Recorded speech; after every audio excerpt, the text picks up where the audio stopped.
আসসালামু আলাইকুম রহমতুল্লাহি ওয়া বারাকাতুহ।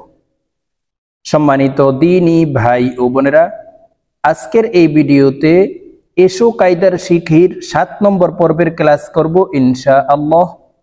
তো প্রিয় দর্শক, আজকের ভিডিওতে শিখব পেশের পরিচয় ও ব্যবহার। তো প্রিয় দর্শক, আপনি যদি এসো কায়দা শিখির পূর্বের পর্বগুলির ভিডিও না দেখে আসেন, তাহলে আপনাদের কাছে অনুরোধ থাকবে পূর্বের পর্বগুলোর ভিডিও দেখে আসবেন, তখন আপনাদের জন্য এসো কায়দা শিখতে সহজ হবে। তো প্রিয় দর্শক, আর আপনি যদি চ্যানেলে নতুন হয়ে থাকেন তাহলে চ্যানেলটি সাবস্ক্রাইব করে আমাদের পাশেই থাকবেন এবং ভিডিওতে এক্ষুনি একটি লাইক করে দিবেন। তো চলুন কথা না বাড়িয়ে আজকের ক্লাস শুরু করা যাক। আউযু বিল্লাহি মিনাশ শাইতানির রাজীম। বিসমিল্লাহির রহমানির রহিম।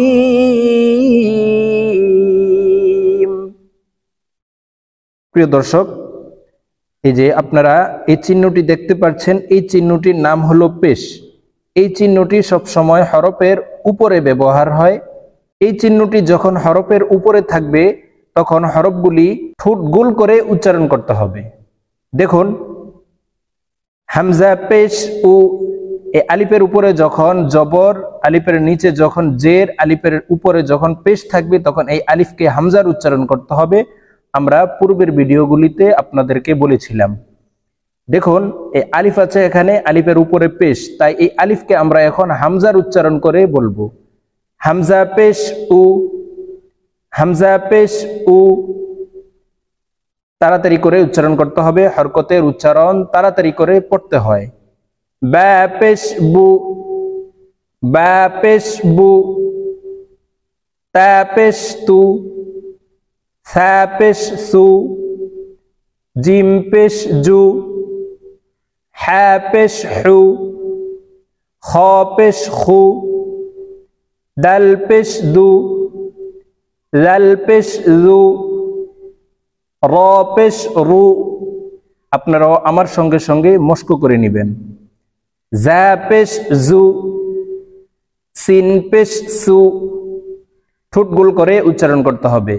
শিন পেশ সু, সদ পেশ সু, বদ পেশ বু, ত পেশ তু, ত পেশ তু, জ পেশ জু,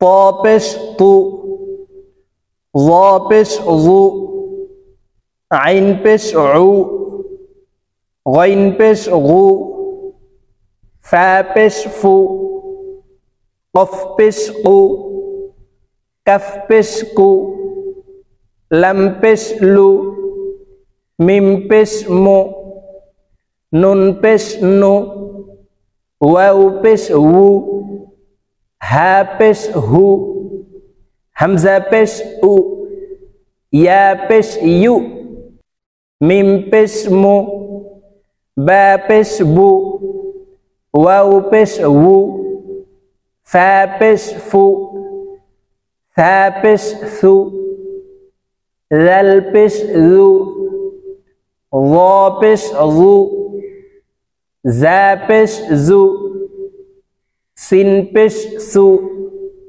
সদ পেশ সু, তা পেশ তু, দাল পেশ দু, ত পেশ তু, র পেশ রু, নুন পেশ নু, লাম পেশ লু, বদ পেশ বু, জিম পেশ জু, শিন পেশ সু, ইয়া পেশ ইউ, কাফ পেশ কু, কফ পেশ কু,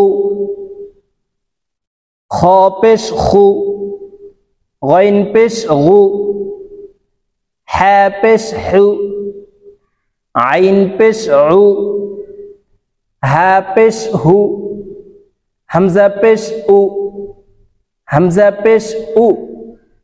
দেখুন, এখানে দুইটি করে হরফ আছে। প্রথমটি পাতলা করে উচ্চারণ করতে হবে, দ্বিতীয়টি মোটা করে উচ্চারণ করতে হবে। আমরা অনেকে এই গড়ের দুইটি করে হরফ আছে, এই দুইটি হরফকে আমরা একইভাবে উচ্চারণ করে ফেলি। তাই আমরা এখন এই ভিডিও থেকে পার্থক্য বুঝে বুঝে আমরা মস্ক করে শিখব। দেখুন, এই জাল হরফটি নরম ভাবে উচ্চারণ করতে হবে। জাল পেশ জু। এই জ হরফটি একটু মোটা করে উচ্চারণ করতে হবে। জ পেশ জু, জাল পেশ জু, জ পেশ জু, সিন পেশ সু। সিন হরফটি পাতলা করে উচ্চারণ করতে হবে। সিন পেশ সু, সদ পেশ সু, তা পেশ তু, ত পেশ তু, জা পেশ জু, জিম পেশ জু, হা পেশ হু, হা পেশ হু, কাফ পেশ কু, কফ পেশ কু। এখন আমরা পেশ দিয়ে যুক্ত হরফের শব্দ গঠন শিখব। বা পেশ বু, বা পেশ বু, বুবু, বুবু, ফা পেশ ফু, ফা পেশ ফু, ফুফু, ফুফু, কাফ পেশ কু, ফা পেশ ফু, কুফু, খ পেশ খু, শিন পেশ শু, খুশু, খুশু, সদ পেশ সু, হা পেশ হু, সুহু, ফা পেশ ফু, সুহুফু, সুহুফু, সিন পেশ সু, ডাল পেশ দু, সুদু, সিন পেশ সু, সুদুসু, সুদুসু, র পেশ রু, সিন পেশ সু, রুসু, লাম পেশ লু, রুসুলু, রুসুলু, খ পেশ খু, লাম পেশ লু, খুলু, কফ পেশ কু, খুলুকু, খুলুকু, কফ পেশ কু, বা পেশ বু, কুবু, লাম পেশ লু, কুবুলু, কুবুলু, নুন পেশ নু, জা পেশ জু, নুজু, লাম পেশ লু, নুজুলু, নুজুলু, কাফ পেশ কু, তা পেশ তু, কুতু, বা পেশ বু, কুতুবু, কুতুবু, ডাল পেশ দু, খ পেশ খু, দুখু, লাম পেশ লু, দুখুলু, দুখুলু। তো প্রিয় দর্শক, আজকে আমার ভিডিও এই পর্যন্ত। ইনশাআল্লাহ আবার আগামী পর্বে আপনাদের সঙ্গে সাক্ষাৎ হবে। আসসালামু আলাইকুম ওয়া রাহমাতুল্লাহি ওয়া বারাকাতুহু।